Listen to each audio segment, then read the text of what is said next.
Hello, my name is Lexi Davis. I'm a self-discovery coach, a yoga and meditation instructor, a love enthusiast, and a really playful human being. I serve people through my business, Alive to Enjoy, and this is Heart Snuggles, a holistic wellness podcast where I invite guests to drop into their heart space through authentic conversations and compassionate intentions, all in mini cuddly episodes, hoping that you connect to your truth in the most authentic version of yourself.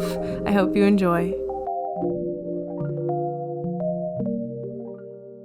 Welcome everyone to Heart Snuggles. We are so happy you're here today.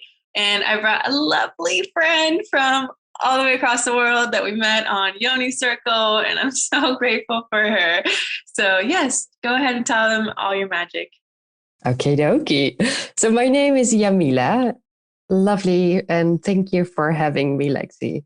I'm Jamila from Amsterdam, and I met Lexi in Yoni Circle, and we're both actually passionate about liberating ourselves. So I work as a coach, and I love to bring people from the old self and the limited self to the authentic self and the liberated self itself. And I do that, and also my energy readings. So I read people's energy, and I basically tell them about the unseen. So I make the unseen seen for them. And that also normally results in a coaching session itself as well. So that's what I do. And that's my name. Oh, perfect. So let's start off with, what was the last random act of kindness someone did for you? I think today someone actually smiled at me in such a loving way that it felt like a very, act of kindness. What it was. Yes, it's all it takes is a beautiful smile. That's so nice. Yeah. Aww.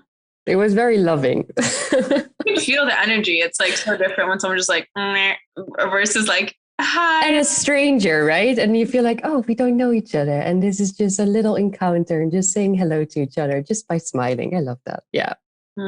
Yeah, nonverbal communication is so powerful. Yes. So tell us how you got into coaching and energy work, and who were you before this? Okay. So I think my story always leads back to my travel journeys and basically my life in South America. It's still unclear why, but I always felt drawn to South America since like when I was already young. I wanted to learn Spanish and I just had a fascination for Latin America, especially. And then I went up to the jungle, and for the first time, I encountered plant medicine. And there I found shamanism as well. And the combination plant medicine, shamanism just brought me from one chapter to another. And it kind of felt like with every step that I took and with every thing that I learned, I kind of, it brought me closer to my authentic self, my real self. And so with every step, I could kind of drop a mask. And my own journey of getting to know my true self actually led me to also wanting to do that with others and helping them to, unraveling and unpeeling those layers of all those masks and all the things that you have to do and all the conditioning and all the limitations. Because I feel like, especially when you work with other people, you can sometimes feel like, oh, why do you think so limited, right? But that's because you don't see it yourself. So it started to free myself. And later on, I wanted to pause that journey as well. So Latin America was for me to start. And I brought it all the way up to Amsterdam. Such a beautiful journey. Yeah, and it you was. traveled a lot in between then, huh? Right? Yeah, I think I've been on the road for 4 years in total. And I'm not finished yet. There's still something to to finish. So I think I will in the future just go back and forth. But I do feel like it's for me now a very important time to kind of settle down and to ground myself a little bit more. But I feel like the magic and the real wisdom and the ancient wisdom is really up there. And it's hard to encounter the same kind of energy within the Netherlands, I feel. So Whenever I feel like I need to recharge myself in that sense, I just need to go to the Amazon. I need to be around the real, like the mountains and nature parts that just have this energetic vibration, which already uplifts you just simply being there. Yes, yeah, it's so powerful in those spaces. It is. And so, tell us how you've done traveling solo as a woman. Ooh, yeah, that's funny because I never felt like it was a very scary thing. People always warned me like you have to be aware, and I know, and I've done very stupid things, but I never actually, and not until now, I never got myself in danger, let's say. And that I think because I already I'm very intuitive and I feel always like the energies very well, so I know when to take a random step and just like step into the unknown, and when to like keep myself a little bit more safe, I feel like, especially in South America, you're, even though you speak the language itself, you can never go and just like hide yourself as a local, let's say. So I'm also very tall, especially in comparison to the Latin American people in general. So especially in Peru, for example, it's like, yeah, you have this girl standing in the bus that's 2 times as tall as most of the people. So you stand out. So it's kind of like it's hard to, yeah, not to stand out. So in that case, like you get ripped off a lot. But I do think that people always love to help. I think that's nature of people. And when you have a pure intention, I do feel like wherever you are, and of course there are some worst case scenarios, but I do feel like when your intention is pure, you will always encounter people that love to help you out. And so I think, especially that's why I love to travel, because then you can just step into the unknown, and from one thing it leads to another, and you just go on this in this journey because you just don't have any clue what to expect. And without the expectation, I think the miracles can happen. So I never encountered something negative, and I love it. And I actually prefer to travel alone. So that's what I do and will do from now on.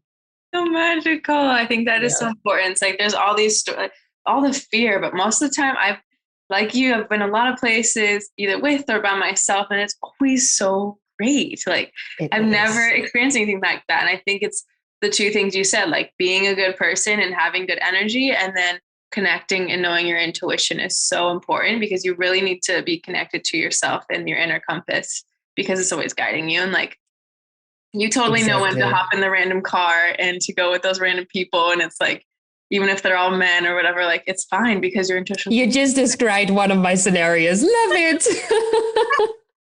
yes, like it happens, and I hitchhiked by myself. And like even the most recent trip, I went to Mexico with like six of my guy friends. I was the only girl, and I love to just do stuff on my own, like you said. And so I was in Mexico City and was like, it's so dangerous. Never walk by yourself. Never do anything on your own. And I was like, I'm okay. Like, so like 3 days I went and just did walks by myself, went and got food by myself. And I met some lovely people. Like, and I Yes. was just fine. Like I was totally fine. And actually people were like way nicer than you ever expected. And all the news is like giving you all this crap. And you're just like, Yeah. wait, none of this is real. Like No. people are actually more friendly than in America, like way more friendly and so much kinder and so much more giving and open hearted. And yeah. Yeah. Yeah. I did get robbed one time, which was not as positive. But at the same time, I feel like, yeah, it wasn't like a physical robbery, let's say. So that's very nice. And then what do you really have to lose? Also, like for example, when I lost all of my stuff, I felt like, yeah, but I'm still here. I still have all these amazing memories. And I literally, like, you're traveling with a backpack. You have old clothes with you. Yeah, take it. It's and especially when you travel without things that are of value in that sense, then it also you feel so much freer. And so then also you take risks and you do things that you normally won't do. And I think that's the magic of traveling. And you don't have this mind that will actually already predict the future because it has no point to it has no referring points, let's say. So then the magic always happens. And I met also amazing and incredible ladies that I'm still in contact right now with, actually within my journeys. And I think because we all were like, let's just do this. And then also the most amazing connections can actually, yeah, happen. Yes, always. I feel like I always find the coolest people in that free state. And like you said, you're the most liberated. I find I'm the most in that highest frequency. So Exactly. like you Yeah, attract so many people, and I too have been robbed. And yeah, it's just like you lose attachment from the material things. Like yes. I wasn't robbed in an aggressive way either. So I'm grateful for that. But I was just like, it's okay. Like, it's just money, it's just experiences. And you like get the community aspect where people are supporting you that don't even know you. And like, yeah, it's so cool. So, Yeah. so many good things from travel. Yeah. Yeah. Just by talking about it, also now I get so excited. I'm like, when can we go again? Yeah. Yeah. But it's also, it's unsettling after a long time. So I think it's also the balance of like having a safe place. Talking about energy centers as well. If you're always on the road, also probably your second energy center will be a little unsettled once in a while. So then you need some grounding happening. So that's the phase where I'm in right now. Yes, I agree. I'm in a massive grounding phase too. And I'd love for you to talk about your energy work and how that supports people. Yeah. So that's very interesting because that also links back to South America because I was in Peru and I started to do a Reiki. And normally it was just about like placing your hands around the centers itself. But I felt like once I did it through distance, it actually worked better as I work in a very visual way. And so the visions came to me when I actually work with people through distance.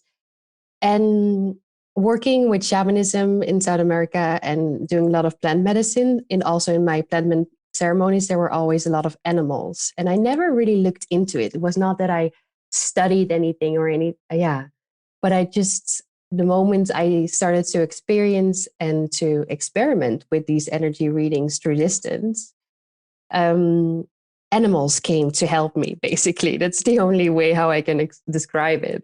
And what I do is that I connect with you normally through distance. And we basically meet in what I say the quantum field. It's a field where there's no time and space, and it's only like one black field, let's say. And that quantum field is actually a field full of infinite possibilities. And so everything is possible up there. So I invite you there and you meet me. If you want it or not, you meet me there. That's where we meet. And then I start to basically pretend like you're really there. And I go over your energy centers. And every energy center will always be symbolized by an animal. An animal comes to say, hey, this is going on in this energy center. I'm the symbol of this energy center. And then I can kind of communicate with this animal. And sometimes it's a different vision, but normally it's animals. And then every energy center of your body basically speaks its message. And it basically is about making, once again, the unseen seen. It's about what's going on in the body and what it actually tries to communicate to you. And I will be the messenger, yeah, bring the messages to you. So you can actually know what's going on in the body itself and why some maybe pain secure or why you feel stressed or why you feel scattered. But especially it's about bringing more alignment into your own body. And once I feel like it's internally aligned, it also shows up externally. Yeah, it's so powerful energy readings, and I got one done by her, and it's so magical. I highly recommend it. It's so cool. Like it doesn't make sense. Like we're across the world from each other logically, but like if you let go of that and you're just open to the possibilities, like yeah, she tapped straight into everything. It was all spot on. Like every single thing she said was so accurate, and it's so beautiful too. Because she like like a problem arise, and then she'd be like, okay, well, this is what you can do to help it. And so it's like you're not just left with this information and left feeling lost. Like she helps guide you on like what you can do next to help support what's happening in your life. And that's interesting because that's what I felt like was missing. Because I think one of the main struggles normally for me was actually that you have all this information, right? And you have energy work and yet you can dive into the invisible realms, let's say, and you have all this knowledge and you can study as long as you want. But then what do you do with the information itself? So I was always looking from, yeah, years ago already, like, why don't we work with, but how to actually work with it? And then that's why it's so important for me to always also ask, for example, these energy centers or the animals, like, okay, but what can she actually do about it, right? And also to make the literally like the physical translation of whatever is going on in the not physical realm, so that you actually can work with it and manifest also different results here in this realm. Because I feel like it can be very frustrated if you're constantly up in the air and you have no clue how to actually, yeah, bring it down to earth. And I feel like, especially in business, you have all these plans, you want all to do all these things, but then how can you actually start, right? And it just takes time to work energetically, also to let it sink down into the body and to be able to work with it in the proper way. And that's why my focus is normally also to give you guidance on how to work with it. How does it work? How? Give me the how. We all know the what. There are many books, but the how is more important. It's also within my coaching, for example, it's just like I can give you all the information.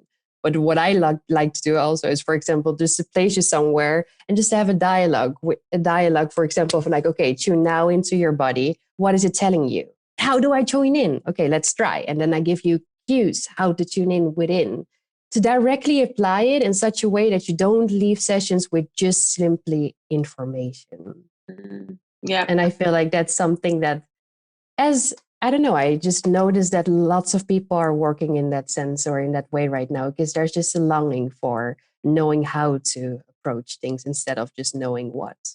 Yes, yes, yes. That's a big thing for me too. I think it's the most important because I felt the same exact way for years and I read every single book. I still have many more to read, but still, like, yeah, I was like, this, nothing is integrating, that embodiment piece is so important. Um, and even like, yes, on a coaching call, like having them right there, sit with the emotion, because it's like, you can tell them after the call to sit with emotion, but they're not going to do it, or they're not going to Exactly. understand how. And so, yeah, guiding them in the session itself is so impactful. And even myself, like I avoid feeling too. So when I'm with someone that's coaching me, it's like, just make me do it right there. Like, don't tell me to do it later. Like, it'll just be so much more effective if I just do it right now. On the spot. Yeah. And also to make it simple, because I used to dive into all these, especially I wanted to link the spiritual world with the physical world. So also through, and especially the gap between spirituality and the physical realm, let's say, in also with science. And I dived into it, but actually it always comes down to simple things again. If you're the more you study, the simpler it becomes. And but it actually is simple. I'm actually back at where I maybe began, but now with a different point of view. But still, it's very simple. So also, I feel like the simpler, the better. If you Yeah. can integrate it into your daily life, then it's right. If it's too complex to understand, it probably isn't really yet on Earth. It's still somewhere up here, Yeah. Because you did a lot of Joe Dispenza work, right? Yeah, exactly. I started 5 years ago, which is kind of an interesting story by itself as well. As my ex-boyfriend, he was from Australia and he loved to do it. And I felt like these meditations were weird. And I just had no clue what he was up to. Why are you doing these? Why are you constantly talking about space? And the first meditations were also like, in space. And I felt like they were so strange. But then I don't know, these things when you're first, you get almost annoyed by it, but then it does trigger something. And you're like, hmm. And so with the week, I just came a little bit more interested. And then actually we split up, but I actually continued my Joe Dispenza journey. And he was actually just, I felt like the link between me and the work of Joe. And ever since, I've been a hardcore student. And now it's the phase where I truly make it my own. Yeah. So what are some of the takeaways that you've learned from him? Just give us like two. Yeah, I think it was mainly how to connect with the unified field, with the quantum field where everything is possible. And especially in the manifestation journey itself, it's not per se to manifest something out of nowhere. It's basically activating a potential that already exists. So if you know that everything exists at the same time, you as the meditator, you activate the things that you want to observe within your physical reality. And so I think that's the biggest takeaway, how to connect to this unified field and how to activate the potential itself. And how to connect to the unified field is basically connecting to space. And I never knew that before. I always thought that it was being quiet within and never really like connecting to something bigger. But really, he really taught me. And he's not the one that actually, was the first one finding this thing out, but he actually was my teacher in this sense. But it was about connecting to space by becoming space. And that sounds very weird in that sense, but it is just literally finding a way to connect to space up there. And what I do is that I see myself as one of the stars in a galaxy. And then first I see myself as this star, and then later on, I just become the star itself, so I can see the galaxy around me. And then I linger as long in this reality, and then after a while, I just zoom out, and that's when I know I connect. Yeah, and from that moment on, you start your space journey by activating potentials in the field and see if they also manifest in your reality. Yeah, what's something that you've manifested? Oh, I meditate every day and I manifest something every day, but it can be very, very little. So it can be just thinking like, oh, it would be nice if this person cancels today, or if this person sends me a message today. And then literally like hours later, it can happen, or minutes later, even. But it can also be bigger things like relationships or houses. The house where I live in right now is something that I manifested. Yeah. But the things that are causing least resistance are always the ones that just pop up easiest. Yes. Yeah. And so what I learned as well, especially like because before my programs were about becoming the new self. So it was like you were the old self and then becoming the new self. But what I found out is that if you manifest a lot, that's very nice. But sometimes if you don't go to the core of the feeling of what you want to manifest and how it feels within your body, then sometimes you can still manifest from ego, from mind. So then all these things will show up, but you don't feel fulfilled yet from the inside because it actually is all the same timeline. And so what I had to learn was to really accept where I was and to see what caused me within to actually wanted to escape this reality. So instead of just manifesting more to escape from reality, I had to learn to accept where I was and then to actually find out, but what is it that I want to truly feel from the inside that's more aligned with my authentic self? And then I started to manifest different stuff and also actually quite little things, but they brought more joy. Yeah, that's huge. That's such Yeah. a good point. Thank you for sharing that. And yeah, there's just so many layers to everything. You're like, I know. usually when Yeah. you start, you're like, wait, oh, so cool. Wait, what? Yeah. You're on a whole journey if you're so new to this, but Yeah. it's you have to have fun with it, I think. And I think that's really important. It's like this, it's a constant learning to unlearn and it's never ending learning as It's well. never And so ending. when you're on this journey, just remember that yeah, there's so much to take in and there's so many parts to it. And like you just said, meet yourself where you're at, wherever that is. And that's what I always encourage people to do anyways. It's like make it your experiment. And I learned that the hard way. It's like whenever you experiment with stuff, you try to make it your own. And then it becomes nice. Because if you just feel like you're a student and you just learn and then it doesn't work or it does work, do you truly know what you're doing? No, because you haven't made it your own. So when you take it as an experiment, it's like, this works, this doesn't work. And then you can make your own formula. And then actually you become your own leader. And that's way more nicer than to always stay the follower.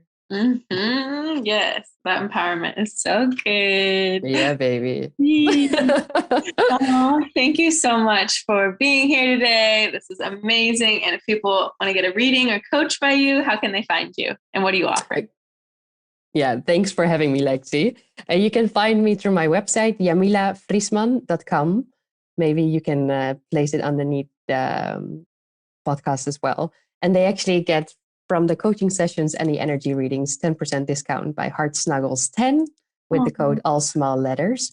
And I offer coaching sessions normally in packages because I love to work for a longer time with people to really, really manifest some results. And then the energy sessions are just there basically for fun. So they are the single energy sessions that I offer. Amazing. Yeah. Thank you so much. With the program of where I work with the material of Joe Dispenza will come. I don't offer it right now, but it will come. Cool. It's on my website still. It's called Imrama. So I think in about 2 months, I will start with these journeys again. Ooh, yay. Well, thanks for having me, lovely. Yes, thanks for giving everyone a discount. And yeah, I'm so excited if you guys check her out. Please let me know how it goes because she's magical. And thank you for being here. Thank you.